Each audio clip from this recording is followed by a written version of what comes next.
Olá, eu sou Henrique Lima, advogado, e você vai assistir agora uma aula bônus que faz parte do curso sobre prorrogação de dívidas rurais que eu tenho disponibilizado ali na Hotmart. Vou deixar o link da descrição desse vídeo. Se você gostar dessa aula, se inscreva no curso, né, para você aprender mais sobre a questão da prorrogação das dívidas rurais com base no MCR, no Manual do Crédito Rural. Eu digo que quando o produtor vem até nós por questões de dívidas, de questões financeiras, né? Eu digo que às vezes nós acabamos tendo aí 5 caminhos, né? A questão das defesas, dos embargos, execuções, exceções de pré-executividade e tudo mais relacionado ao agronegócio. Nós temos a possibilidade de fazer umas revisões nos contratos de crédito rural que ele tem. Nós temos a possibilidade de uma renegociação ali direto com as instituições financeiras. Nós temos a possibilidade da prorrogação das dívidas rurais, que é o tema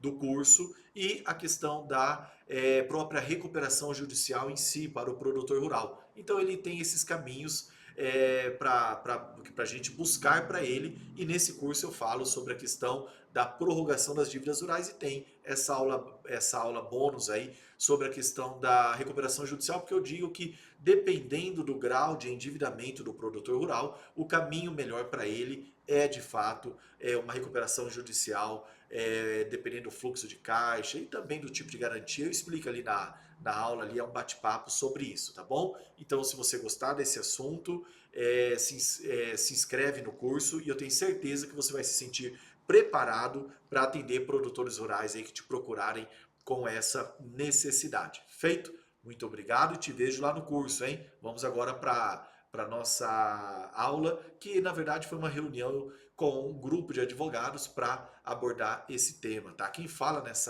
nesse curso agora, que nós vamos assistir em seguida, é a minha sócia, a doutora Samária Zagrete, que fica lá em São Paulo, cuidando da nossa unidade do escritório. Ela tem aí cerca de 10 anos antes de vir para a sociedade conosco, onde ela atendia uma grande instituição financeira justamente na parte dos contratos do agro, tá? Então, RJ do agro, reestruturação de dívida do agro, contratos de crédito, defesa, revisão, tudo relacionado a agronegócio. Então, nós temos bastante experiência no nosso escritório para atender isso e eu tenho certeza que você vai aprender com essa aula bônus. Feito? Vamos lá para o vídeo. Aguardo você no curso.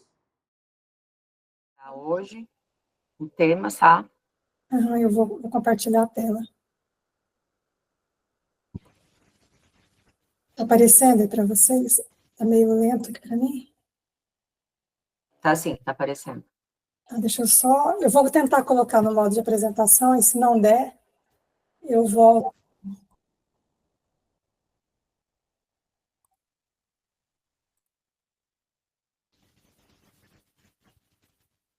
Mudou para o modo de apresentação? Não, você vai ter que selecionar a aba que abriu a apresentação.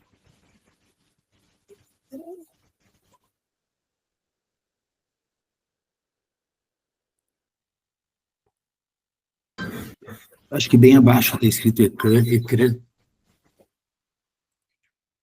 Mas é que eu não consigo ver aí. Samária, você vai abordar mais a parte técnica de como funciona a RJ? Quer que ou vai abordar mais o olhar comercial para a oportunidade? Então, eu vou falar dos dois. Tá, legal. Senão ia fazer essa parte comercial. Uhum. Legal. Agora apareceu? Oi, tá, então, certinho. Eu só vou ter que ficar, senão não vou conseguir passar. Tá bom, vamos lá então, gente. A Lei da Recuperação Judicial, para quem não conhece muito o tema, mas já deve ter ouvido falar de falência, né? Fulano de tal é falido, fulano de tal está falido, ou está quase falindo. Então, a gente ouve muito essa expressão de falência. Hoje, a falência ela é um instituto que existe e ela é abordada dentro da Lei de Recuperação Judicial. Essa lei ela é uma lei relativamente nova, ela foi instituída aí em 2005, tá? Eu até participei de uma década da lei lá em 2015, e ela foi alterada recentemente pela 14.112 de 2020. Eu lembro que na época que eu estava no Itaú, a gente participava das comissões de reestruturação na Febraban, e eu fui algumas vezes para Brasília discutir principalmente a parte da recuperação judicial para produtor rural, por conta de um case famoso, José Pupim, que foi o primeiro case de RJ Agro no Brasil. Então, a gente teve assim, uma participação bem intensa de discussões, tanto na Febraban, como no próprio Senado Federal. Então, a gente participava, ia eu e meu superintendente, minha superintendente, o diretor dessa área, para a gente fazer discussões, porque existe um lobby muito grande dos bancos quando uma lei dessa, que impacta diversos tipos de crédito, acabam entrando, recebendo favores legais, na verdade é o que essa lei ela traz. Mas então, o que é a recuperação judicial? Não está passando. Agora foi. Tá, então, o que é a recuperação judicial? O artigo 47, ele traz aí alguns princípios, e ele traz como se fosse uma definição. A gente sabe que, por regra, a legislação brasileira, ela nunca traz definições, né? Isso é uma regra até de se fazer a lei. Mas o artigo 47, ele acaba trazendo um pouco de definição, porque ele traz os objetivos, e ele já traz, dentro desses objetivos, os principais, né, vou ser um pouco redundante, os principais princípios dessa lei, que é o quê? Que é a superação da crise econômico-financeira do devedor, né, para quê? Para permitir a manutenção da fonte produtiva e do emprego. Então, assim, a visão aqui ela é social, essa lei ela tem um cunho social, e o que vai gerar a preservação da empresa, que traz aí um estímulo à atividade econômica. Então, assim, por quê? Porque toda quebra de empresa, ela traz um problema para a comunidade. Aí eu fiz aqui um roteirozinho, um croquisinho aqui das fases. Então, o que acontece? Você encontra uma pessoa, né, um empresário, né, precisa ser empresário, né, ou um produtor rural, que tenha aí o status de empresário, que tenha bastante tempo aí no exercício da atividade rural, né, comprovadamente no mínimo 2 anos, e aí a gente analisa todos os requisitos para ver se ele preenche o que a lei determina para que ele possa fazer o pedido de recuperação judicial, né? Então, ele está numa situação de crise, mas a atividade financeira dele ainda ser viável e ainda estar ativo. E aí, o que acontece? Quando você se depara com uma pessoa numa situação, uma empresa, né, numa situação de crise, então, quais são as abordagens? As abordagens há quanto tempo você está na crise, né? O que você acha que dá para fazer para mudar o seu negócio, para que a sua empresa se torne mais viável ainda? E aí a gente analisa toda a questão de financeira, econômica mesmo, da empresa, até porque a gente precisa disso para apresentar para o judiciário. E aí a gente analisa, faz uma análise também do tipo de dívidas que esse empresário tem, né, se são dívidas trabalhistas, se são dívidas fiscais. Se são só dívidas fiscais, a gente descarta automaticamente. Esses dias o Aracá, que o João, ele me chamou e falou assim: Samara, eu tenho aqui um cliente, explicou, 10 milhões de reais. Eu falei, vamos olhar o endividamento dele? Olhamos o endividamento. Eu falei, João, esquece, o cara deve 90% de crédito fiscal. Então, assim, dívida fiscal não fica na recuperação judicial. Então, a gente não vende ilusão, né? Tem colegas por aí que vendem ilusão. E a gente não vende ilusão, a gente vende o que dá realmente para fazer e o que vai trazer um proveito financeiro e econômico para aquele empresário. Então, a gente olha, né, a qualidade desse endividamento, a gente olha as garantias que ele deu, né, se são garantias hipotecárias, então o volume de dívida trabalhista, volume de dívida, garantia real, né, que tem ouro, hipoteca, e a gente olha o que ele tem de quirografário, né, que são aqueles créditos carecas que não tem garantia nenhuma. E, então, a gente presta muita atenção nisso, e a gente olha o que ele deu de alienação fiduciária, porque a alienação fiduciária, em todas as suas modalidades, elas não ficam dentro da recuperação judicial. E aí, fazendo toda essa análise, a gente, poxa, é viável, dá para ajuizar? Pronto. Então, a gente faz o pedido de recuperação, Essa petição inicial, ela é submetida para o juiz analisa. Hoje, com a Lei 14.112, normalmente o juiz determina a realização de constatação prévia, ou seja, ele coloca um perito para ir lá olhar se a empresa existe, se está operando, se tem funcionário. Então, faz toda uma análise para ver se está ok para ele deferir o processamento. Por quê? Porque tem muitos efeitos que são desencadeados com essa decisão que defere o processamento. O principal deles, estanca todo o juro da dívida. Então, a partir da data, isso está na Lei 11.101, a partir da data em que se defere o processamento da recuperação judicial, suspende-se todas as dívidas, todo o endividamento existente até aquela data, então não corre mais juro, ninguém pode mais executar, os processos que estão em andamento, comunica-se a recuperação judicial deles, eles são suspensos, enquanto estiver em andamento a recuperação judicial. Então, por isso que o juiz, esse foi um pedido, um lobby muito grande dos bancos, por isso que hoje se faz, é muito comum se determinar uma constatação prévia para que a decisão de deferimento do processamento, ela seja uma decisão bem racional, bem técnica, bem fundamentada na realidade da empresa. Depois que foi deferido o processamento, aí surgem alguns prazos, né? Nomeia-se um administrador judicial. Tá? Esse administrador judicial, ele pode ou não ser advogado, normalmente ele é uma empresa de administração judicial, então pode ser até um administrador de empresas, mas são pessoas que são cadastradas no CNJ e que farão essa administração da recuperação judicial, que seria a fiscalização da empresa, não entrar dentro da contabilidade, né, do dia a dia da empresa, mas ela vai fazer a fiscalização. Também prazo para apresentar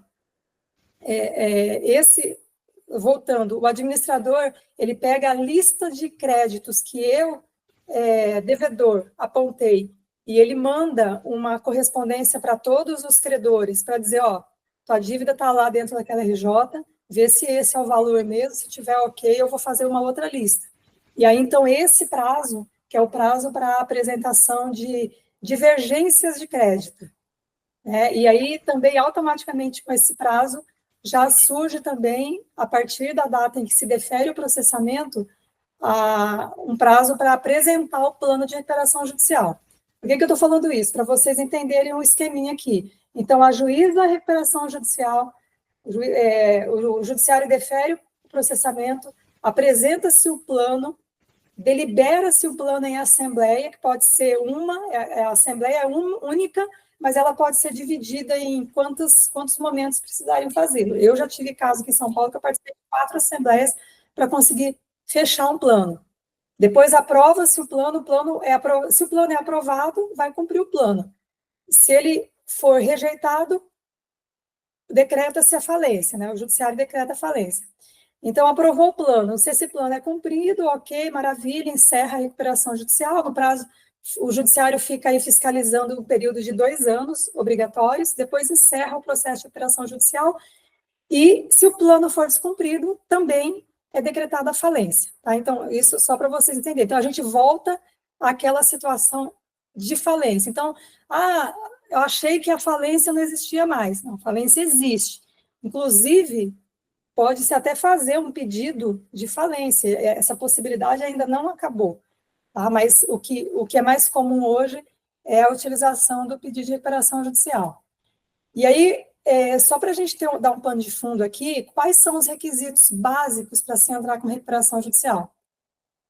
São aí, principalmente, obrigatoriamente, existência regular da atividade empresária pelo período mínimo de 2 anos, né, e uma atividade regular, não ser falido ou não ter sido declarado, ou ter declaração de extinção das obrigações nos últimos anos. Um exemplo disso é a operação, a RJ da Oi. Não sei se vocês acompanham aí, que eu sou apaixonada pelo tema, eu acompanho todas as RJs importantes do país. A Oi, ela ajuizou uma RJ lá atrás, há mais de 5 anos atrás, ela não deu conta de cumprir o plano, ela vinha cumprindo, e aí ela tinha que esperar mais um período, e aí o ano passado ela entregou outra RJ. Até participaram dessa RJ 3 escritórios, montaram a petição, e aí a gente tem uma outra RJ da Oi andando agora.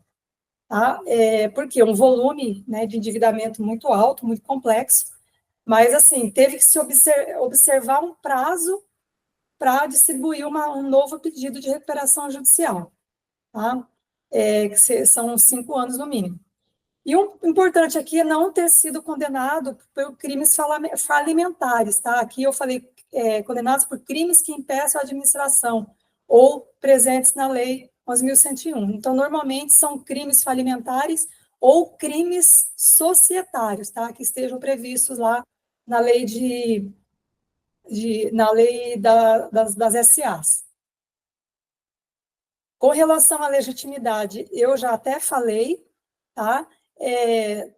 Mas, assim, importante aqui que até o cônjuge sobrevivente e o herdeiro do devedor, eles têm legitimidade para fazer o pedido de recuperação judicial, tá? Então, imagine uma situação, isso pode acontecer, tá, gente? Não é incomum, que o empresário falece, estava totalmente endividado e a família fica com aquela empresa e assim, vai perder tudo, né? Se não conseguir fazer um pagamento organizado da dívida. E aí, o que é importante?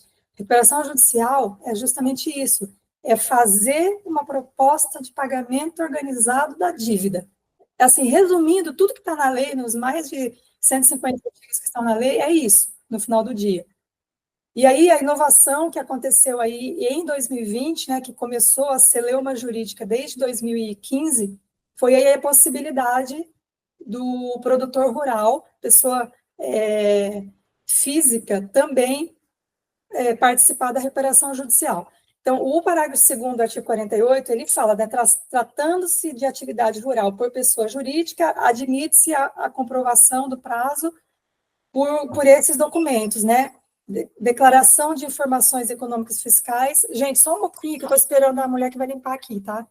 Só um minutinho, me aguarda.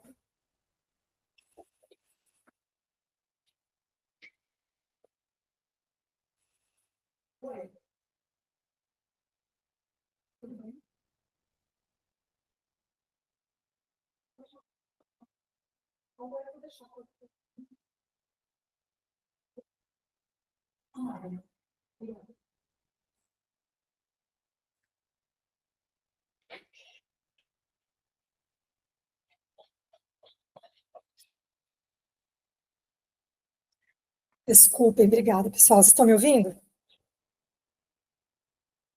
Sim, sim, Samara. Tá, então, esses documentos são muito importantes, tá? Declarações fiscais, livro caixa digital, aqui não estão todos, mas, assim, são um calhamaço de documentos que são utilizados para comprovar a atividade do produtor rural. Tá? E o produtor rural, pessoa física, ele pode ajuizar ou ele precisaria estar registrado na junta comercial? Ainda tem discussões sobre isso, tá? O judiciário tem flexibilizado, em algumas decisões, tem flexibilizado, dizendo que se a lei disse que com essa documentação você prova a qualidade de empresário, então não obrigatoriamente ele precisaria estar registrado na junta comercial, mas para não correr risco, o que a gente orienta?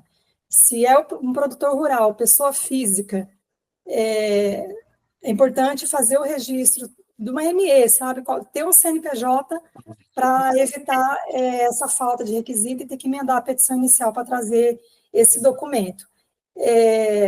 Por quê? Porque a gente sabe que o produtor rural, para ele, é muito mais, tributariamente, é muito mais proveitoso ele ficar como pessoa física, porque ele declara por regime de caixa, né? Ele não tem que fazer a declaração como um empresário. Com relação aos créditos sujeitos, eu já até falei, mas importante aqui, né? Eu falei que são as obrigações, então, decorrentes de créditos trabalhistas, créditos quirografários e créditos garantidos por hipoteca, penhor, enfim, garantias reais. O que é importante? As obrigações, elas são, todas essas dívidas, elas obedecem ao que foi contratado originariamente em cada contrato, tá? Não se admite dentro da recuperação judicial querer discutir taxa de juro e etc. Isso não se admite, tá? Não tem dilação probatória dentro da recuperação judicial.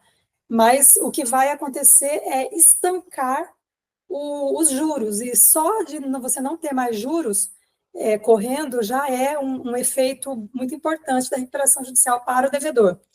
Um ponto importante aqui, e isso a gente sempre fala, e até o Henrique hoje participou de uma reunião com um possível cliente aí de uma recuperação judicial bem legal que a gente está tentando pegar, é que os credores do devedor, eles conservam os direitos e privilégios contra os cobrigados. Então, assim, o pai ou a mãe foi avalista. Amigo, se você não quer ver o teu pai e a tua mãe, então, tendo os bens executados durante o processo de recuperação judicial, então vamos tentar negociar essa dívida.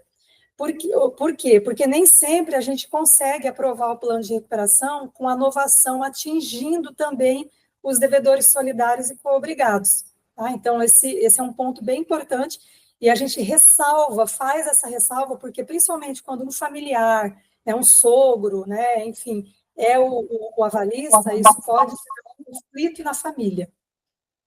Tá? Eu falei aqui um pouquinho, eu já tinha falado da constatação prévia na introdução que eu fiz.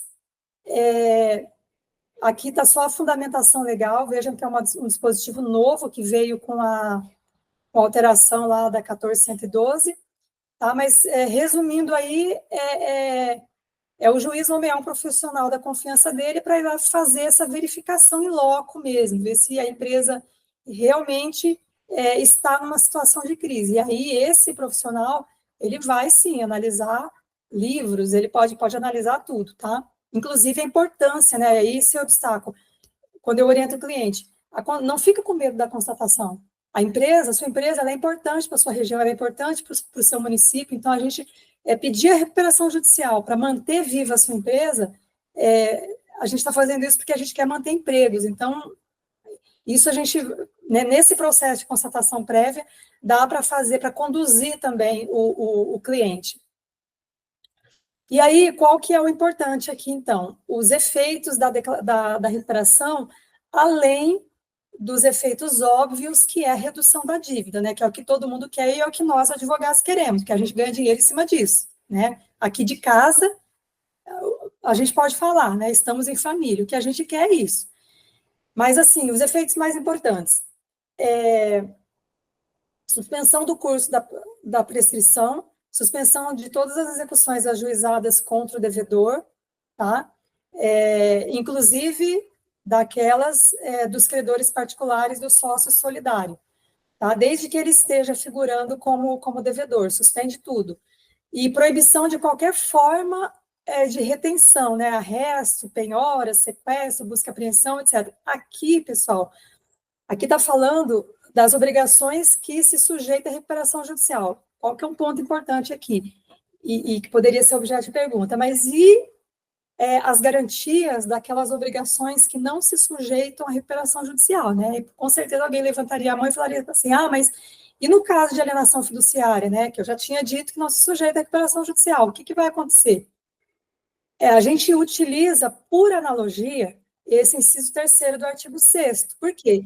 Se eu tenho lá no objetivo do artigo 48, falando que a recuperação judicial, ela visa a preservação da atividade produtiva, ela visa a preservação do emprego, do trabalho, toda uma função social, e muitas vezes a planta da empresa, onde ela opera, se essa planta ela é um imóvel que foi dado em alienação fiduciária, ou a fazenda onde o cara planta, a fazenda onde o maquinário que ele usa para colher, se isso é objeto de alienação fiduciária, como é que eu vou tirar isso da empresa, ou como é que eu vou deixar consolidar a propriedade de um bem desse, se isso acontecer, vai acabar a atividade produtiva. Então, o que a gente faz? No próprio pedido de recuperação judicial, a gente abre um tópico falando da necessidade de se proibir a consolidação da propriedade de quaisquer bens que sejam necessários para a continuidade da atividade produtiva, né? Eu esqueci o termo agora, mas são os bens Essencialidade. Isso, bens essenciais. Então, a gente A gente busca essa questão da essencialidade, toda uma tese de essencialidade para manter esses bens, ainda que os créditos fiquem fora da recuperação judicial, mas que esses bens, eles fiquem na atividade do devedor durante o prazo de suspensão dessas dívidas, porque nós vamos ver na sequência que essas dívidas, elas ficam suspensas, já vou até ir no slide, elas ficam suspensas pelo prazo de 180 dias, tá? Possível uma prorrogação uma única vez, mas a gente sabe que isso aqui é balela, tá? Acaba se prorrogando muito mais.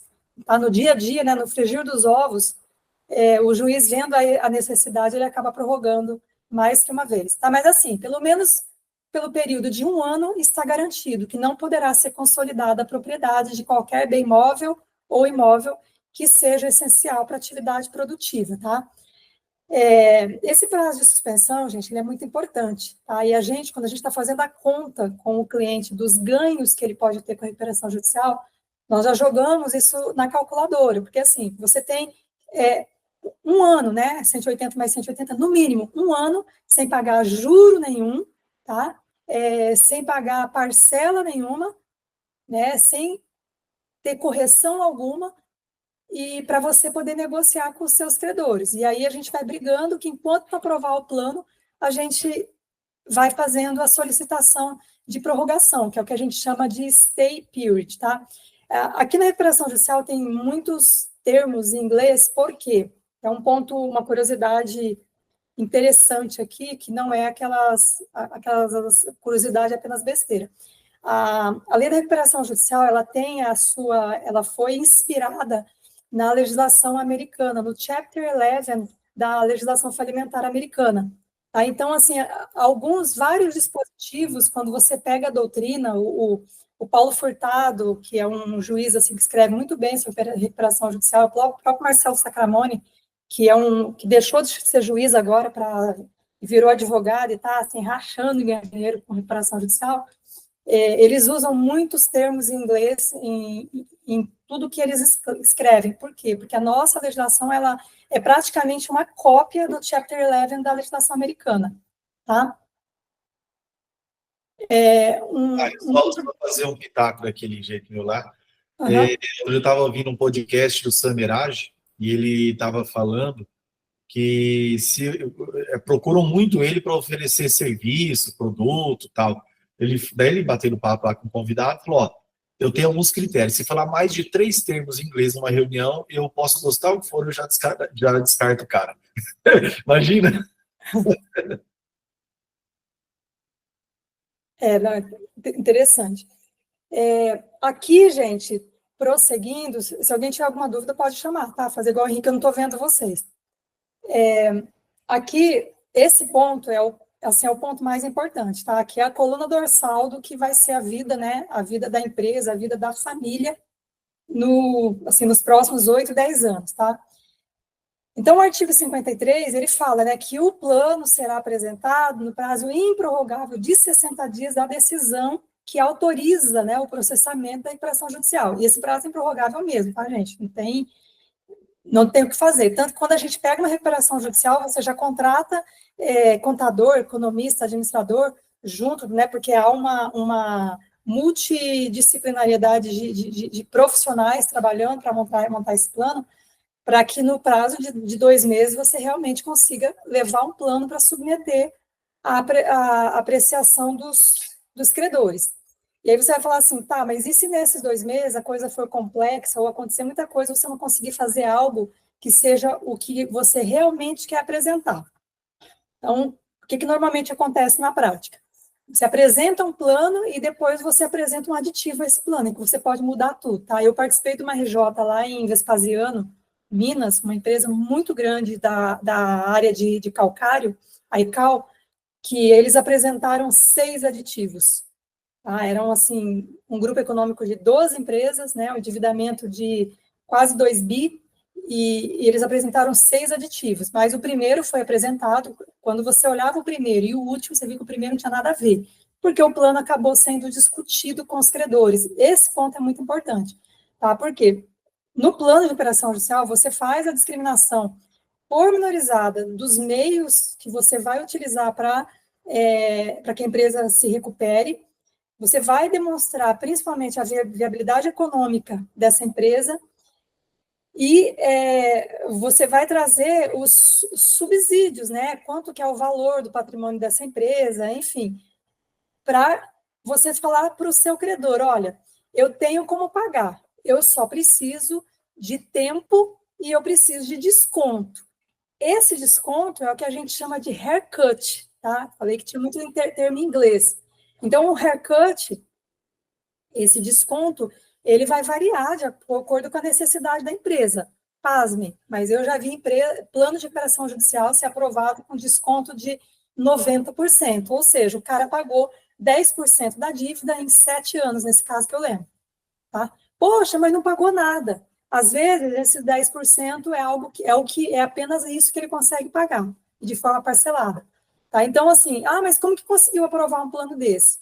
Então, o credor, o que ele prefere? Às vezes ele prefere receber pouco, mas receber do que não receber nada. Porque imagine se vai com uma falência e todos os bens desse empresário estão em recuperação judicial. Vai sobrar alguma coisa para quem tem garantia real e para quem tem crédito quirografário? Não sobra nada. Então, o que os credores às vezes analisam? Olha, melhor eu receber 10% que eu receber zero, né? Então, esse é um ponto bem, bem importante. As classes eu já falei, tá? Falei também que os créditos fiscais, eles não ficam dentro. Falei também da questão... tá. Esse ponto aqui do trabalhista é uma inovação também, tá, gente? Antes não podia isso. A classe trabalhista, ela tem que ser paga, obrigatoriamente, tá? Ela tem que ser paga em até 1 ano da aprovação. Então, vejam que mesmo para pagar empregado, ele ainda concede um prazo de 1 ano, tá? Então, ele tem 1 ano para pagar o endividamento trabalhista dele. E aí, a Lei 14.112, ela autorizou que seja além de 1 ano se o devedor, né, se a empresa apresentar cumprir esses requisitos, né? Ela apresentar garantias suficientes para o juiz, né? Se a própria classe se houve aprovação desse prazo pela classe 3 também, além da classe 1, a classe 3 tem que, a própria classe, desculpa, eu me confundi aqui, a própria classe tem que ter aprovado, e ela tem que oferecer garantias da integralidade dos pagamentos desse crédito. Ela tem que mostrar que ela vai ter cash, né, que ela vai ter dinheiro para que, no prazo de 2 anos, por exemplo, ela consiga pagar. Eu lembro que antes da aprovação dessa alteração, eu acho que era em 2017, 2018, eu vi alguns planos sendo aprovados com 3 anos para pagar a classe trabalhista. Por quê? Porque não tinha dinheiro. Então, assim, ou era aquilo, a empresa quebrava e ninguém recebia, inclusive o trabalhista. Então, até o trabalhista aprovava e o juiz, né, usando o seu poder discricionário, ele acabava homologando a vontade dos credores. Por quê, gente? Nesse caso da recuperação judicial, o juiz, ele é mero chancelador da vontade dos credores. Ele não pode dizer, assim, na decisão dele, o haircut, o desconto é muito alto, o prazo para pagar, você colocou 15 anos para pagar, ele não pode questionar isso, quem tem que questionar são os credores. O que o juiz vai decidir? Ele vai decidir, aí sim, o mérito, né, o fundamento das impugnações de crédito, e ele vai decidir o fundamento das objeções, né, das impugnações apresentadas ao plano de recuperação judicial. Mas mesmo nesse momento, ele não pode dizer se é bom, se é muito, se é pouco o que o devedor apresentou. Ele só vai analisar a legalidade do que foi proposto no plano e somente isso. Se ele fizer isso, dá para recorrer de julgamento extra, não é nem extra petita, né? Mas assim, ele não está autorizado, isso está na lei. Eu falei também dos créditos extraconcursais, e o que é muito comum. Não é todo mundo que faz, mas eu sei que dá muito certo nas RJs grandes que eu já participei por esse Brasilzão, era muito comum para trazer viabilidade para o plano de recuperação judicial, você trazer os credores extraconcursais, criando uma classe diferenciada para eles, né? Eles não ficam no plano, mas estão apoiando o plano, que a gente chama extraconcursais aderentes. Então, um ponto importante aqui, que é o seguinte, quando eu faço um plano de recuperação judicial, eu não posso estabelecer critérios ou descontos diferenciados para credores da mesma classe. Então, por exemplo, se eu tenho 20 credores de hipoteca, eu não posso falar que eu vou pagar banco com um haircut de 30% e os demais credores garantia real com um haircut de 60%, entenderam? Não posso fazer esse tipo de diferença. Esse tipo de diferença, isso sim pode ser invalidado pelo juiz. Tá? O mesmo vale lá para os créditos quirografários.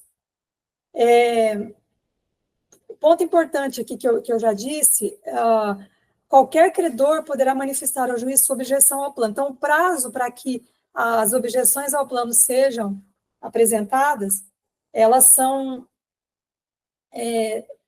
de 30 dias, tá? Então, são 60 para apresentar o plano e os credores têm 30 dias para objetarem esse plano, tá? Ah, Samari, o povo apresenta essas objeções, vocês não têm noção, tá?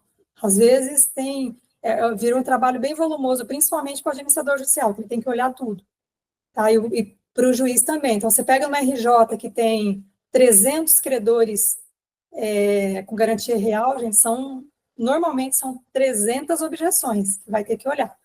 Tá? Então, assim, acaba sendo complexo por conta disso. Quando você tem uma RJ que tem 10 garantia real e 300 quirografário nem todo mundo apresenta, porque você vai ter muito crédito picado, você vai ter 20%, 30% no máximo de créditos com valores expressivos, mas o restante é tudo valor menor, e aí as pessoas acabam nem contratando, na maioria das vezes nem contrata advogado. Tá? Então, esse é um ponto interessante. Por quê? Porque fica mais caro ele contratar, muitas vezes ele contratar advogado, do que ele esperar ver o que vai dar, né, no plano apresentado, tá?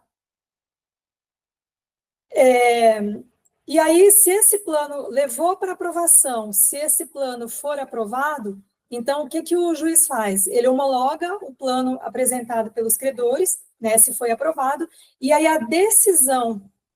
nessa decisão que ele homologa, ele já concede a recuperação judicial, né? Então, vejam que lá atrás, ele defere o processamento quando começa, e quando o plano é aprovado, né, quando os credores validaram a recuperação judicial, ele concede a recuperação judicial.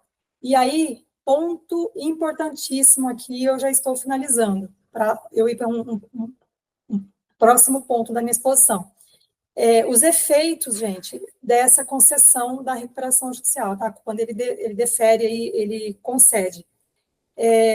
Os efeitos são de inovação, tá? Então, assim, se a gente conseguir aprovar uma recuperação judicial com 70% de haircut, né, com 70% de desconto, então, vamos lá, se a dívida era 1 milhão, quanto que o devedor vai pagar? Ele vai pagar 300 mil. Mas quanto que ele vai pagar desses 300 mil? Ele vai pagar 300 mil, parcelado em 8, 10 anos. Aí, normalmente, a gente coloca um juro pela TR, né? A gente vê qual que é o índice que dá menos oscilação, e IGPM ninguém é maluco de colocar, né? Porque o IGPM, ora ele está dando negativo, ora ele vai 20%, né? Então, ninguém é louco de colocar IGPM. Então, você coloca um índice conservador de correção, tem gente que nem coloca, e você coloca um juro aí... Tem gente que não coloca, mas o normal é colocar, porque você tem que também pensar em argumentos para que o teu credor se sinta confortável para aprovar o teu plano, porque ele já sabe que tudo ele não vai receber, então ele já sabe, isso é da vida, tudo eu não vou receber. Mas o que eu vou receber? Eu vou receber seco, sem nada? Então eu falo, não, vai receber com um pequeno juro, né, com uma correção, ainda que mínima, você vai receber. Isso é importante muito para banco, tá? Porque banco... com 1 ano que a dívida foi lançada no prejuízo, com 1 ano que a recuperação judicial está em andamento, ou que ele tem a execução do contrato em andamento, ele já tem benefício fiscal. Então, ele joga na calculadora, né? O benefício fiscal dele, depois de 1 ano, é 100% do que ele investiu.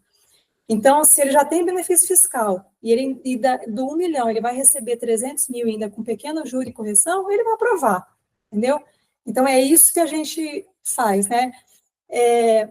Então, o principal efeito aqui é que ele faz a novação dessa dívida.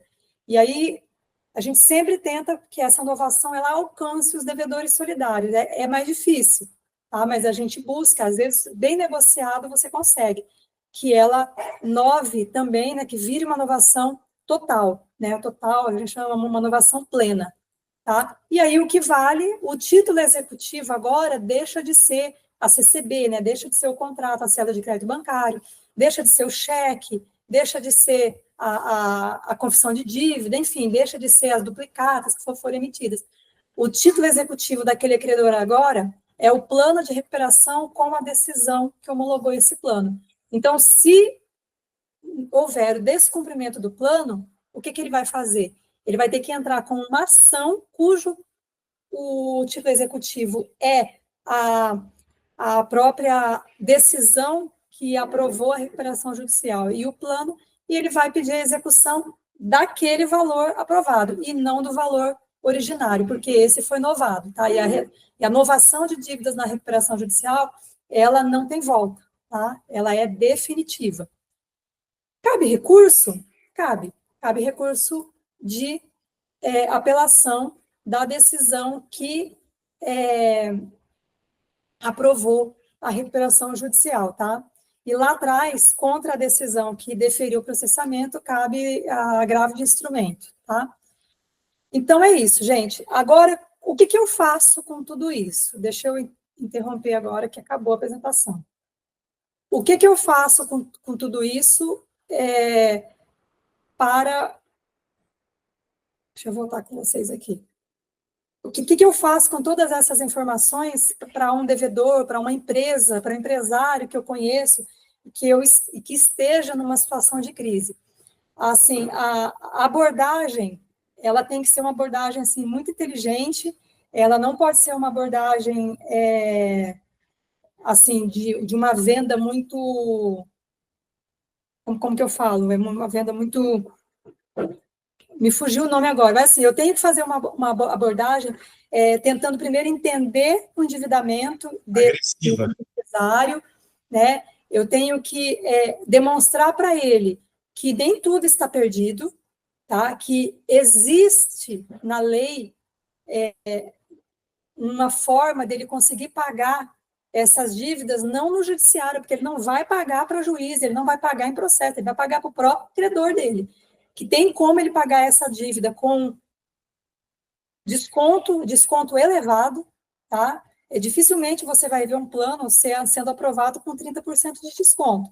Normalmente, os descontos são sempre superiores a 50%.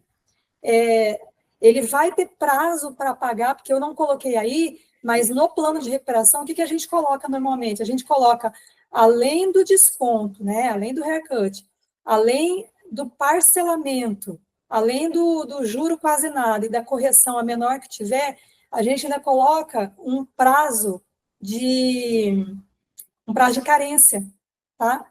Então, se o prazo de carência do trabalhista é 1 ano, concordo comigo que o prazo para pagar os outros pode ser um pouquinho mais, né? E isso também já é da vida, todo mundo está acostumado a isso. Então, você pode falar assim, olha, eu tenho 1 ano para pagar os trabalhistas, eu fico nesse 1 ano me organizando, pagando só trabalhista, para que eu consiga fazer caixa para pagar vocês no 2º ano. Então, a gente normalmente pede 2 anos de carência. Tem gente que pede 4, 5, tá, gente? E aprovado. Tá? Mas a abordagem é bem essa, assim, a recuperação judicial, ela é mais estratégia do que qualquer outra coisa. Ela é assim, um jogo de xadrez, você tem que analisar o que fazer, como fazer, né? Você já tem que sondar antes que tipo de credor você tem, né? Se são bancos, como sempre foi o teu relacionamento com esse banco. O Henrique até escreveu um artigo um dia que ele abordou um pouco, né? Assim, se o devedor foi mau caráter ou não com seus credores, né? Imagine, você vai lá no banco hoje, toma 3 milhões, tá? Só que você já estava com a RJ pronta. 2 dias depois, ou no dia seguinte, você faz um pedido de recuperação judicial. Aí, isso é sujeira, né, gente? Assim, então, o que você tem que demonstrar? Você vai conversar com o credor e vai dizer, olha, eu não tinha saída, né? Você vê o meu histórico de endividamento que eu sempre paguei. E isso depõe bem a favor, tá? Na hora de você negociar, você tem um poder de fogo maior, e você tem propriedade, a gente, enquanto advogado, quando vai negociar esse plano, você tem propriedade para falar do teu cliente, para falar da honestidade, né, do caráter dele, do caráter enquanto empresário. Tá? Então, isso é muito importante. A gente recebeu esse caso que a gente está aqui em alinhamento com o cliente ainda, foi bem interessante que a gente, dessas postagens do Henrique de alongamento de dívida, a gente recebeu um cliente de Alta Floresta, lá em Rondônia, Rondônia, né? Em Rondônia, e ele quis falar com a gente para saber de alongamento. E aí, tá, manda o teu endividamento. A hora que eu olhei o endividamento dele, eu falei, gente, isso aqui não é alongamento, isso aqui é RJ. E a gente começou a conversar com ele, a gente está mais de um mês conversando. Só que essa é uma pessoa que não está em atraso ainda, as dívidas dela estão em dia, ela não vai ter caixa a partir de 2025, e ela já fez, assim, umas 6 reuniões conosco, tá? Assim, eu acho que tem tudo para a gente pegar esse caso.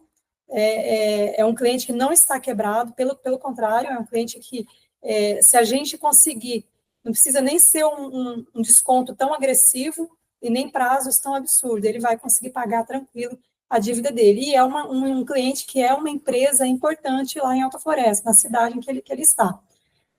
Então, vejam, esse veio da internet procurando alongamento de dívida. Vejam que talvez vocês possam estar conversando com algum empresário, né, dos mais diversos setores, tá? Logística, transportes, enfim, tudo. E ele ter um cenário de endividamento, que ele está lá no sufoco há muitos anos, em que ele deixou de faturar, ele só paga a dívida. Não existe mais faturamento, não existe reinvestimento mais na operação, o que existe é pagamento de juro. Então, talvez esse tipo de devedor seja um devedor que a gente possa olhar. Não que que ele seja automaticamente apto para uma recuperação judicial, mas a gente pode, inicialmente, né, fazer essa análise e já dizer para vocês, olha, aqui é um perfil bom, são créditos interessantes que daria para a gente fazer, tá? Então, é isso. Gente, esse tema é apaixonante, o Henrique está estudando esse tema, acho que ele também está se apaixonando igualmente, e se vocês começarem a ler, se vocês começarem a seguir, tem recuperação judicial que tem canal, tá? Que o pessoal compartilha, assembleias, tem site, tem recuperação judicial que tem site para todos os credores conseguirem acompanhar tudo.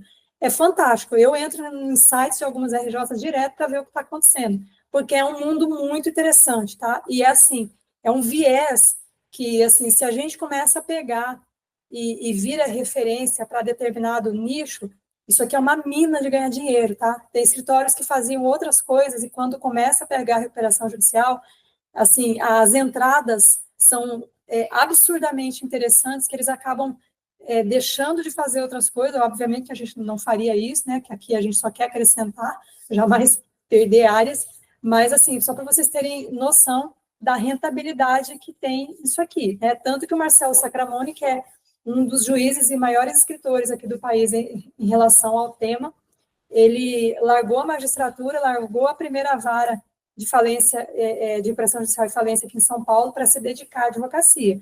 E ficou milionário, tá? Em menos de 3 anos que ele deixou de ser juiz, assim, ele ficou muito milionário, tá? Acho que é isso. Se vocês tiverem alguma dúvida, tá? Eu fico super à disposição. Eu tenho, Samara. Isso. Parabéns, muito bom, está gravado e provavelmente nós usaremos esse material. Eu não quis te avisar antes para você não ficar travada, tá? Mas eu gosto de fazer... Melhor coisa que você fez, porque senão começa a gaguejar. Então, né? ótimo, gravadinho, nós vamos usar isso, viu? Então, vocês que estão aqui nos assistindo, espalhados pelo mundo inteiro, essa foi... Ô, Samara, assim... Pessoal, agora vamos falar o seguinte, vamos brincar um pouquinho antes de entrar na pergunta séria. Dá vontade de fazer, dá para fazer para mim? Eu estou precisando fazer um RJ dessa, imagina, pegar tudo que tem de dívida, jogar 90% de desconto e ter 10 anos para pagar e 2 de carência, nossa, dá para... Eu tenho um sócio que ele é produtor rural, dá para enquadrar eu no grupo econômico e fazer pelo menos a minha parte? Não tem, né? Ah. Mas é interessante, você sabe que tem que tentar abordar isso com o produtor rural, porque existe um estigma, né? Quando fala em fazer RJ, o cara fala, é caloteiro, é mal pagador. E não, e pelo contrário, é o cara que quer não quebrar. Porque se ele é caloteiro, é mal pagador, ele se organiza para dar o balão no povo e não pagar. E a RJ que dá sucesso, que dá futuro, assim, é justamente a do cara que, por conta do mercado mesmo, da gestão da empresa dele, que tem essa dificuldade. E o que é, então, o caminho? É ficar sempre observando. Ficou sabendo de alguém que tem o empresário, seja urbano ou empresário rural, que tem uma dívida muito grande, daí já vale a pena pensar se é o caso de RJ, se não for só dívida fiscal, né? Alienação fiduciária ainda dá para ter uma discussão cooperativa e tal. Mas, Samari, uma pergunta sobre o stay period, né? O período lá que estanca o pagamento. Estanca, paralisa apenas o pagamento das parcelas ou os juros, de fato, param de contar? Os juros, por exemplo, aí vai sentar para renegociar com o credor. Os juros daquele período, eles, de fato, param de contar? Ou você está no mudo, Samária? A moça está limpando aqui. Estanca tudo, juros e parcela e correção e tudo. Assim, o contrato para, assim, a dívida é assim, qual que é o valor da dívida na data do pedido de recuperação? 1 milhão. Então, vai ser esse 1 milhão, careca, sem mais nada, que vai ser parcelado lá no plano.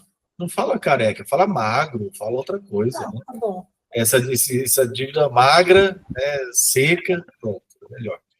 E isso é muito importante para levar em consideração, porque às vezes o honorário que o cara vai pagar lá para a parte do administrador judicial, que geralmente fixa em 5%, mas é negociável para 2%, para 1,5%, para 3%, depende do volume do serviço e tudo mais, só aí o cara já economizou, né, com isso. E com o honorário do advogado, às vezes você vai cobrar lá do cara, por exemplo, um valor mensal, né, um valor global ali para fazer, vai cobrar, vou dar só um exemplo, cobrou 1 milhão ali para fazer, parcelado em 2 anos, por exemplo, e mais 10% do que reduzir as dívidas. Parece muito, mas dependendo do endividamento do cara, às vezes o que ele economizou de juros e tudo mais, ele consegue um benefício bem melhor, né, Samara?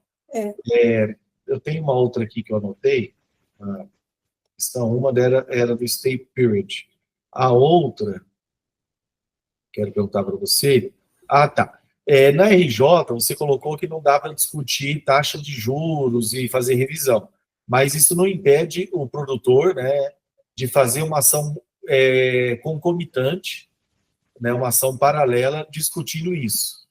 Não impede, ou impede? Não impede. O que a lei diz é que ficarão suspensas as execuções. Agora, eventuais ações ordinárias que estejam em andamento, discutindo a dívida daquele contrato, elas continuam da mesma forma, tá? Assim como as ações trabalhistas, elas continuam.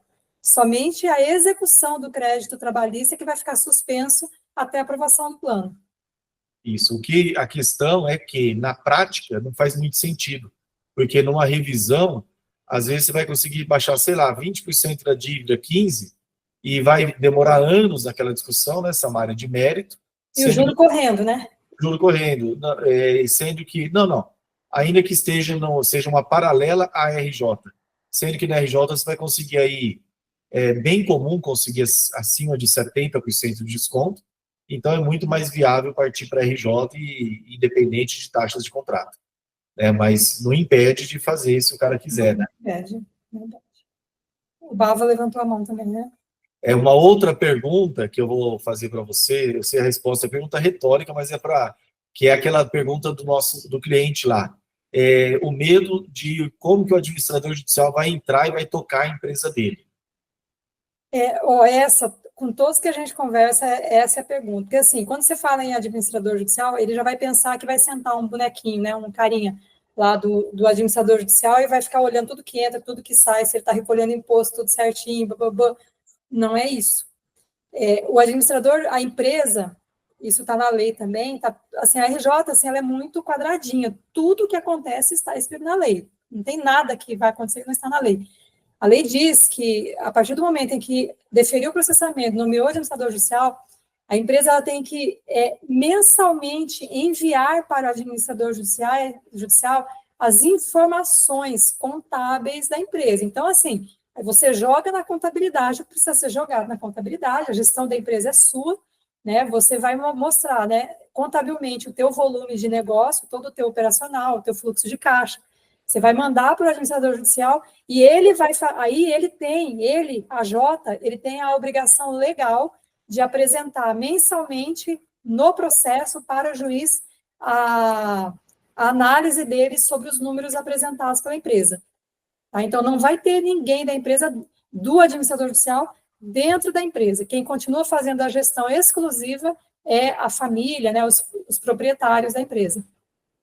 E um ponto importante disso, até pensando na intenção da lei, de salvar a empresa, empregos e arrecadação de tributos, é que muitas vezes o cara entra em RJ justamente por desorganização administrativa e financeira.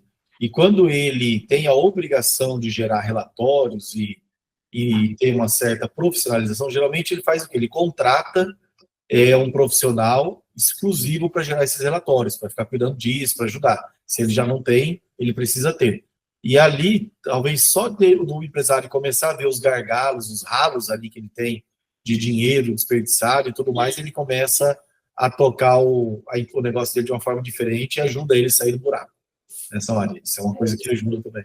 Essa foi, inclusive, uma pergunta do nosso cliente, se a gente teria alguém para indicar para ele, para entrar, aí sim, entrar como contratado dele na empresa para fazer essa análise do que aconteceu, né? O que aconteceu com o negócio dele, se foi só alavancagem. Então, normalmente, gente, as empresas acabam entrando numa crise, ou quando tem algum fator externo que afetou todo mundo, como, por exemplo, a enchente lá do Rio Grande do Sul, que ali afetou meio mundo, ou quando ele alavancou demais, né, se endividou demais para crescer, não tinha ainda maturidade, eficiência para crescer muito rápido, e ele acaba se desandando, aí pega muito crédito e não consegue pagar. Ou por falhas de gestão, principalmente quando a gestão não é profissionalizada, principalmente quando a gestão é familiar. Tá? Então, assim, os gargalos são esses. Então, assim, um gestor, um administrador com experiência, ele vai chegar e ele vai enxergar facilmente os gargalos dessa empresa. Perfeito. Para mim, satisfeito. Para mim, eu aprovo, dou nota 10 com louvor para a sua apresentação do trabalho de conclusão de curso, não, da tese do doutorado. Vai lá, Bárbara, levantou a mão primeiro, eu acho. Samária, bom dia. A pergunta é assim, você citou ali, deu um exemplo da Brasil Telecom, né? Anos atrás, eu vou falar ali, lá em 2000, a CRT, que era uma companhia gaúcha, ela tinha, então, ela vendia os telefones em que você comprava e você era sócio, né, da linha. Tá? Uhum. É certo que a Brasil Telecom, então, lá em 2010, ela passou a ser, ela comprou a CRT, isso em 2010. E aí, assim, ela assumiu também essa dívida da CRT. E aí depois, aí não sei se é jogo, o que acontece, que lá em 2020, até olhei, de novo, a divisão móvel, que daí a Oi também entra no circuito, aí TIM, quem que comprou? A Oi foi comprada pela TIM, pela Claro e pela Vivo, em consórcio na divisão móvel. Onde eu quero chegar? Quando já está em trânsito, em julgado, já perdeu, e aí, do nada, a Brasil Telecom, acho que quantas vezes ela entrou já em RJ? É possível entrar quantas vezes lhe couber? É uma questão política, porque assim, ela já perdeu, ela já pagou uma parte, e a outra parte, ela totalmente ainda está lá com o indexador de juros, de IGPM, 1% ao mês, mas ela parou de pagar, todo mundo. O RJ permite com que ela pare de pagar os credores, mesmo transitado em julgado. Mas isso não é uma questão política, da tua opinião, pessoal. Tu acha que o corpo jurídico, os advogados da Brasil Telecom, eles são tão bons, ou tu acha que o governo aí entra com essa questão de tirar emprego, de questão social, e tem mais coisa ali que a gente não conhece? Aqui, Bava, não é governo, tá? Aqui, assim, você tem uma lei que é aplicável para todos. Então, assim, se ela apresenta a documentação, ela fez um primeiro pedido de RJ, E aí ela disse como que ela ia pagar, principalmente esses, inclusive, né, não principalmente, mas inclusive esses credores aí da CRT, da extinta CRT, no plano, então, ela criou uma classe específica para pagar, justamente pelo clamor social que tinha, eu acompanhei isso. Ela criou uma classe para pagar esse tipo de crédito, isso foi aprovado entre todos os demais credores também, era uma classe de quirografário, então ela criou essa classe quirografário dentro da quirografário, com a concordância de todo mundo, e aí ela não conseguiu dar conta de cumprir. Só que antes de ser decretada a falência dela, ela vinha cumprindo, né? Ela vinha cumprindo. Antes de ser decretada a falência dela, ela viu que ela não ia cumprir, o que ela fez? Já tinha mais de 5 anos que tinha sido aprovado o primeiro plano, ela foi e pediu novamente a recuperação judicial. Não é que ela apresentou outro plano, ela entrou com outro processo, tudo de novo. De novo, mais ou menos assim. E aí ela fala para esses credores, ó, o crédito de vocês, que naquela época vocês já perderam, porque ele foi novado dessa forma, agora eu vou pagar vocês dessa forma, se quiser assim. Né? E, então, assim, não tem interferência do governo aqui. Porque como é que aí você vê a quantidade de empregos, né, de volume de negócios, que ainda, né, ela já vendeu muita parte dela, mas ela ainda tem um volume de negócios e gera empregos importantes para o país. Tem muitos contratos com o governo, etc., com a administração pública. Eu acredito que o juiz, quando ele analisa, eu não acho que o Lula vai pegar o telefone e vai ligar para o juiz de primeiro grau, lá da vara do Rio de Janeiro, da vara de falência e recuperação judicial lá do Rio de Janeiro, da comarca do Rio, para falar, eu quero que você defere. Ele vai simplesmente analisa, os requisitos estão aqui.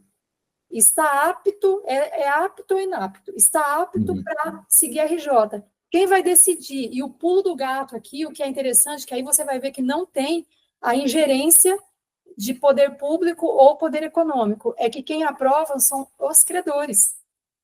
É credor que vai dizer se aceita ou não aceita. Ah, mas como é que conseguiu aprovar, meu amigo? Aí, como é que conseguiu aprovar? Aí é outra conversa. Porque você pode fazer venda de crédito, né? Os fundos vêm, compra um pedaço gigantesco e vai lá e volta aprovando. Aí, gente, aí tem as partes, né? Que não são escusas, não, tá? É do jogo, tá? Não fala assim, mas você comprar... Não é errado. É do jogo, todo mundo sabe que tem e vende quem quer. Então, assim, como aprova, dá seu jeito para aprovar. Se eu pegar uma RJ, eu tiver a oportunidade de orientar o meu cliente, falar assim, olha, nós vamos criar uma estratégia aqui de sair comprando crédito. Não pode ser ele, pode ser outro. Quem quer vender, que não quer ficar no bolo lá 10 anos para receber, vamos comprar e pagar antes. Se a pessoa quiser vender, amém. Porque é do jogo, não é legal. Tá? E não é imoral também. Tá? Todo mundo faz, todo mundo sabe que todo mundo faz, e não tem nenhuma regra dizendo sequer que é imoral. E outra, aliás, virou um nicho de mercado, tá? Você comprar crédito, que chama de crédito podre de recuperação judicial.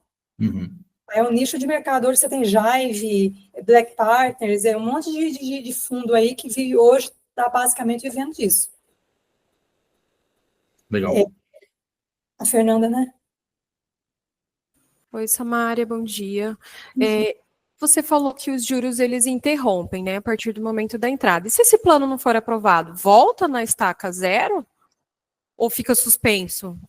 Interrompe ou suspende? Então, os juros que ficaram suspensos. Aí eles voltam a correr a partir do momento em que cessou a suspensão.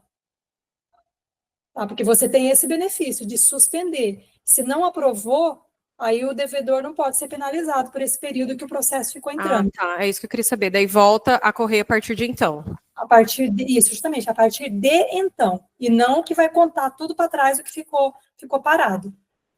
Tá, entendi. Legal, Tá? obrigada. Mas essa pergunta, ela é importantíssima, tá? Porque o cliente, ele faz para a gente também. Quando você está conversando, ele vai falar, mas tá, e se eu não conseguir aprovar, como que faz com o juro? Porque depois vai vir... Porque se isso demora 1 ano aí, 2 anos, sei lá, 1 ano e meio, e aí depois ele vai voltar lá no anterior, na data de entrada. Esses juros, aí o que era para melhorar é que vai piorar de vez. Pior, né? A gente chama de serviço da dívida, tá? O serviço da dívida, ele fica parado, ele só volta, tá? É interrompido mesmo, ele só volta a correr, igual o as suspensões de prazo, né? Tem que ter a interrupção e a suspensão. Aqui eles ficam interrompidos, eles voltam a ocorrer de onde parou a partir do momento em que não foi aprovado o plano. Acho que o Renato tinha levantado antes, Renato. Obrigada. Imagina. Eu só quero complementar uma coisa, para a gente não perder o tema, em relação ao que o Bava falou, né, da função social da empresa, que é um princípio constitucional, tá, pessoal? Não é um conceito, mas existe uma previsão na nossa Constituição, a partir ali do artigo 170, tá, que ele fala sobre a livre iniciativa econômica, enfim, e qual a finalidade dela. Então, não é político, mas sim, é uma garantia constitucional, tá? Podem seguir. Renato? Ok, vamos lá. Minha pergunta é simples. Quais são os valores que se enquadram para o escritório desse endividamento de um empresário?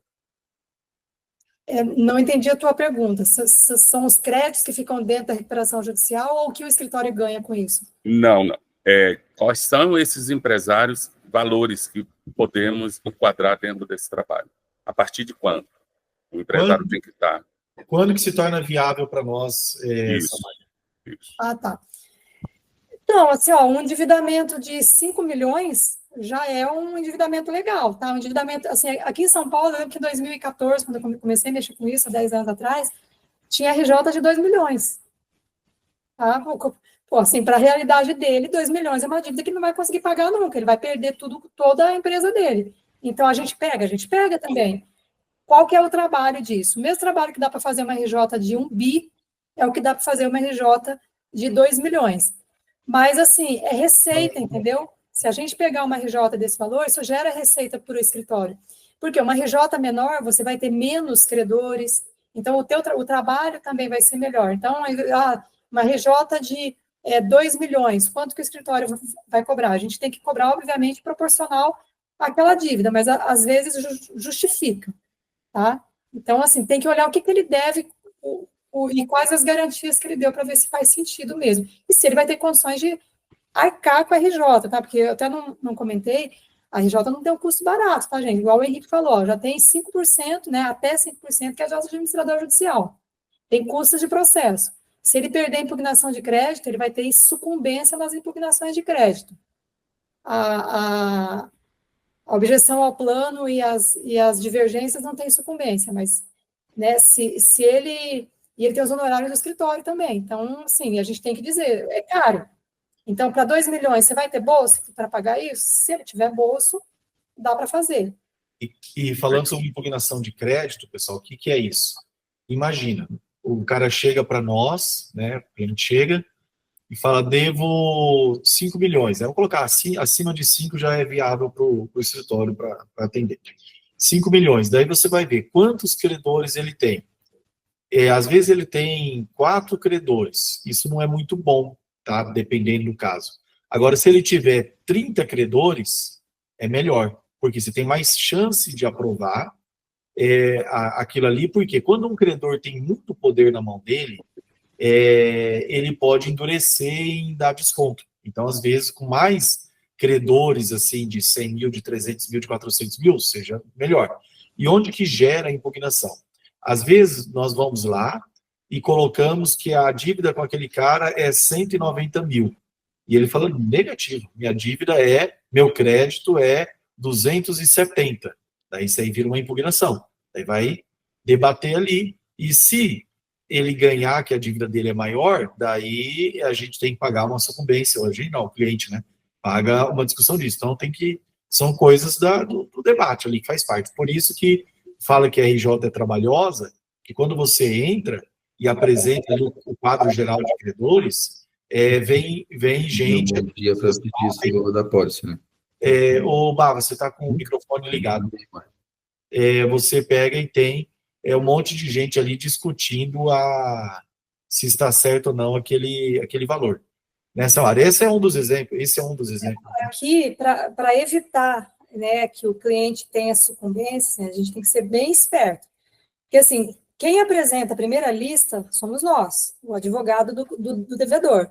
Então, a gente joga a lista lá. Essa lista, ela é copiada pelo administrador judicial e ele envia as cartinhas. É cartinha mesmo, tá, gente? Vai chegar cartinha para cada credor. E o credor, ele vai apresentar a divergência de crédito dele. E aí eu vou analisar o que ele disse nessa divergência de crédito. Pô, se eu vi que tudo que ele falou ali na divergência de crédito, se virar uma impugnação, eu vou perder, por que eu não vou concordar com a divergência de crédito dele? Entendeu? Então, assim, eu já tenho que deixar ir para a impugnação só aquilo que realmente, assim, não tenha, que seja muito absurdo, mas, assim, a divergência que ela fizer sentido, já é melhor acolher e trabalhar com aquele contexto de dívida e fazer diferente. Ao invés de ficar brigando em petição, vamos trabalhar a estratégia de aprovação do plano, né? O que negociar com o credor, como que você vai pagar ele. Eu acho que isso é mais inteligente. João? Bom dia, Samária. Bom dia a todos, tudo bem? Parabéns, Samária, pela explicação aí, muito didática. Fica parecendo até que é fácil esse tema aí, devido à forma como você abordou. Samária, só uma dúvida nessa última coisa que você falou. Essa impugnação de crédito, essa divergência, ela geralmente é em cima de valor ou a classe do crédito dentro da recuperação? Não, qualquer credor pode apresentar a divergência. A divergência ela é apresentada no prazo de 15 dias que a pessoa recebe a intimação, né, essa carta do AJ. E aí você vai colocar o valor lá que você acha que é o seu crédito, né, o credor. Vai falar assim, ó, você falou você me deve 1 milhão, mas eu não te devo, você não me deve 1 milhão, você me deve 1,5. Por quê? Por conta disso. O juiz ele não analisa divergência, não tem decisão de mérito sobre divergência. Eu, credor, que vou receber todas no processo, que ele apresenta no processo, ele protocola no processo, eu, credor, eu vou ter que sentar e analisar cada divergência, e aí eu vou soltar uma segunda lista para o administrador. Eu falo assim, ó, eu concordei com X, Y, Z, né, concordei com 80% das divergências, só não concordei com essa. Aí o que o administrador fala? Tá, então eu vou soltar mais uma lista, que a gente chama da segunda lista do AJ.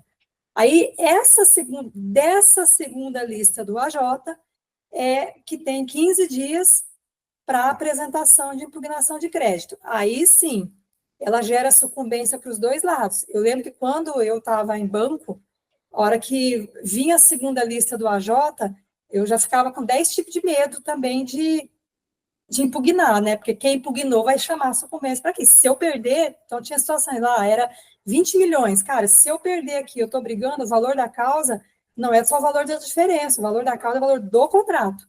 Se eu perder aqui, eu já vou pagar de cara 2 milhões de sucumbência.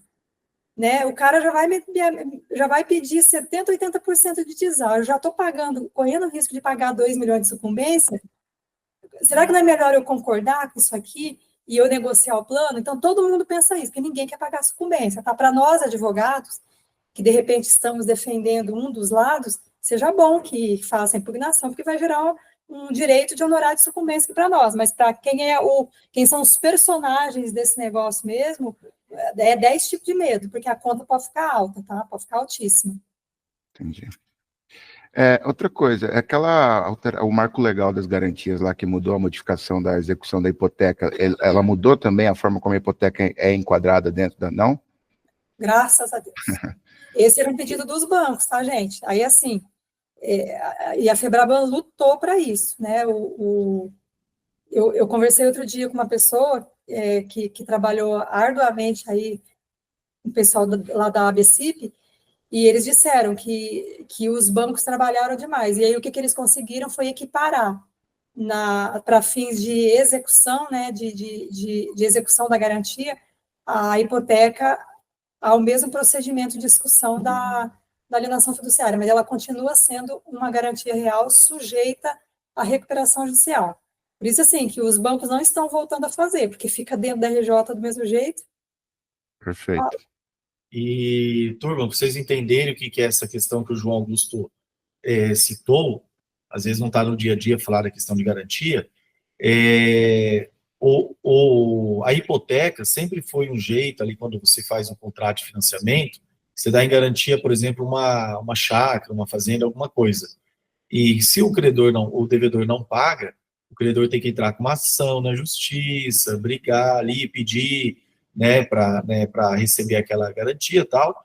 Então, isso sempre demorou. E a alienação fiduciária que surgiu depois é a queridinha das instituições financeiras, por quê? Se o credor não paga, o devedor não paga, falando errado, o devedor não paga, o banco faz isso extrajudicialmente, né? Manda uma notificação ali para o credor e já faz a expulsão da dívida, já vai lá e já toma ali, aqui já consolida a propriedade, né? Já pega, é muito rápido, tá? Então, às vezes, o produtor rural, ou quem deve, de modo geral, dança porque é muito rápido. E daí, o que acontece? Hoje é possível fazer também essa execução e tudo mais para hipoteca também.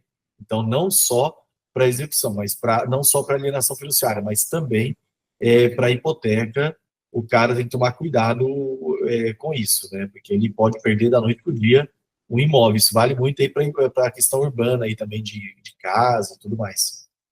Então, é algo para tomar cuidado. É importante vocês terem essas informações, porque por mais que alguém aqui atenda só uma área ou outra, isso faz parte de ser advogado. Você tem um conhecimento amplo para conseguir debater quase qualquer assunto ali com o cliente, ter uma noção para orientar.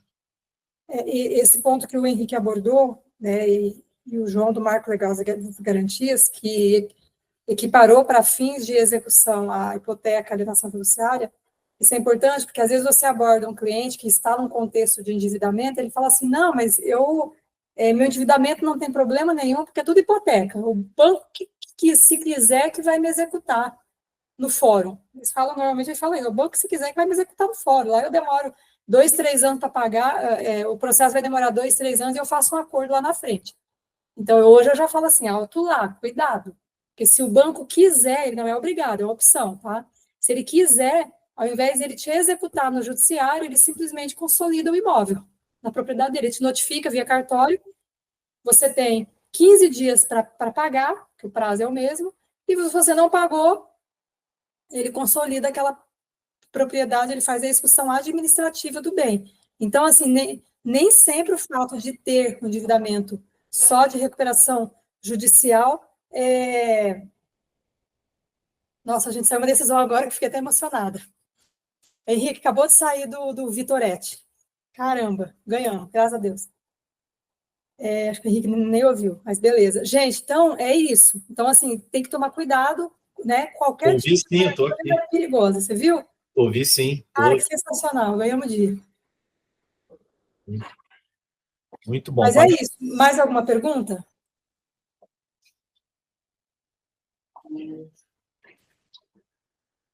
Muito bom, Samária. Parabéns mais uma vez e vamos ficar atentos a essa oportunidade, meus amigos. Não é uma prospecção semelhante a algumas outras que você vai lá e quer pegar 15, 20, 30 por mês, tá? Se cada um aqui conseguir fechar uma por ano, o nosso escritório já muda todo o cenário dele. Então, assim, é um outro tipo, mas isso aí é uma coisa que tem que ficar atento, né? Por quê? Até uma coisa importante, muitas grandes ações que nós temos no escritório hoje, muitas vieram de pessoas, às vezes, né, de clientes, de pessoas que, às vezes, tinham uma ação pequenininha conosco. Nós temos, por exemplo, uma discutindo, não vou falar o nome, lá de Ponta Porã, que foi uma situação assim, hoje é uma ação milionária, mas que veio de uma discussão, salvo engano, de loas, de coisa bem simples. Então, a gente tem isso e tem que ficar atento, porque pode surgir oportunidade. Tá bom. Pessoal, mais alguma pergunta? Vocês autorizam? Quem não autoriza eu usar isso daqui como parte do curso lá de prorrogação de dívida rural, avisa que daí eu vou fazer na edição, vou excluir a fotinha ali, e se for uma coisa eu vou deletar, tá? Daí depois você passa para mim, Samanta. Aí eu vou também editar, tirar o nome que nós citamos de pessoas. Tá bom. E falando em dívida rural, acho que é importante a gente dizer que a CPR, ela não entra na RJ também, né, Samária? Esse ponto é importantíssimo. Obrigada, Samantha, por lembrar. Gente, assim, ó, a CPR, que não ela entra, tá? A CPR com liquidação financeira, ela entra. Então, o que é liquidação financeira? A CPR que foi contratada junto à instituição financeira, porque você não paga com coisa, você tem que pagar em dinheiro. Agora, a CPR com liquidação física, e esse foi um lobby de todas as revendas, tá? Porque senão quebraria a revenda cooperativa, né, que financia a produção, a CPR com liquidação física, ou seja, com entrega de mercadoria, essa não fica na recuperação judicial, tá? Assim como atos cooperados, né, dívidas oriundas de crédito de cooperativa, também não fica em recuperação judicial. Tem discussão, a discussão é boa, mas está na lei que não fica, ela está como uma exceção, mas a discussão aqui ela é excelente, é uma discussão maravilhosa, mas o que não dá para brigar é com CPR física, não entra. Então, assim, se o meu endividamento, por exemplo, é contra a LAR, eu devo 60 mil sacos de soja para a LAR e eu não vou conseguir pagar, meu amigo, vai perder tua fazenda, porque esse tipo de dívida não fica na RJ. Então, é uma observação bem importante. Mas que a gente também pode ajudar a negociar para que a pessoa consiga resolver, né? Que é o que o João está RJ. fazendo. Justamente, é o que o João está fazendo, tá como GR, com alguns clientes, né? Ele olha o endividamento e fica, o endividamento dele é com cooperativa, com revenda, né? Então, ele vai lá, já explica para o cliente o que dá para fazer, e aí a gente, não é que a gente não vai atuar, a gente não vai fazer RJ, mas nosso business, o nosso core é muito maior, né? O nosso leque de oportunidades para o cliente é muito maior. Então, a gente oferece esse serviço de fazer a negociação. O João fechou um contrato bem legal, em que a maior parte da atuação dele é estar negociando com os credores. Aí a gente fez um contrato de honorários bem legal, bem robusto com o cliente, para dar esse suporte na negociação, que o cliente ele não consegue negociar. Chega um patamar do endividamento dele que ele já não tem mais como negociar. E aí uma terceira pessoa vai viabilizando as coisas.